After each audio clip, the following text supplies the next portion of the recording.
All right, today we're jumping into a book that, man, has sparked so much conversation and debate over the years, The Way of the Superior Man by Deida.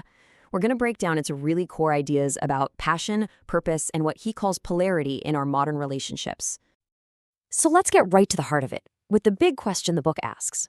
We live in this age where we've worked so hard for social and economic equality between partners, but why is it that for so many people, that raw, electric, magnetic passion just seems to have, well, fizzled out? Okay, section 1. This is where Deida starts to diagnose what he sees as the root of the problem, and he calls it the dilemma of equality. He kind of maps out a quick history of how we got here. In the past, you had these really rigid gender rules, right? This created a strong polarity, a strong attraction, but it was forced on people by society. It wasn't an authentic choice. More recently, we moved into this idea of the 50-50 relationship, trying to balance everything. But this had an unintended side effect, something he calls sexual neutrality. As Deida puts it so bluntly, our pursuit of making everything the same, while amazing in so many ways, often just flattened the energetic charge in a relationship. He says bank accounts were balanced while passions were extinguished. But here's the thing, he doesn't see this as a failure. He sees it more as just a necessary step in our evolution, getting us ready for a new way of relating. So now for section 2, which gets us to the absolute core concept of this entire book, the principle of polarity. According to Deida, this is the engine that drives pretty much all sexual attraction. The easiest way to get your head around this is to think of a magnet. You need a North Pole and a South Pole to get that snap, that pull. If you have two North Poles, they actually push each other away. If everything's just neutral, there's no force at all. Deida says human attraction works the exact same way. When polarity is strong, passion is off the charts. When it's weak, you've got a great friendship, a wonderful roommate, but that spark is gone. Now, I have to stress this because it's so important to his argument. He's talking about energies, not genders.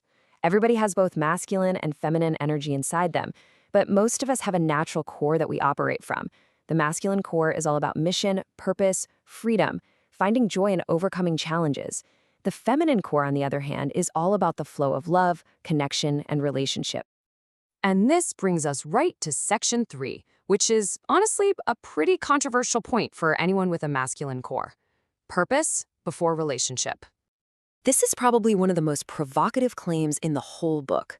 Deida says that for a man to be his absolute best in the relationship itself actually can't be his number one priority. His mission, his deepest purpose in life, has to come first. If it doesn't, he loses his center, he loses his direction, and he loses the very masculine energy that creates that attraction in the first place. So you're probably thinking, okay, how do you actually do that without starting a huge fight? Well, the book offers a surprisingly practical way to handle it. You don't just ignore her. First, you connect with her. You tell her you love her. Second, you state your truth clearly, that your purpose is calling and you have to answer.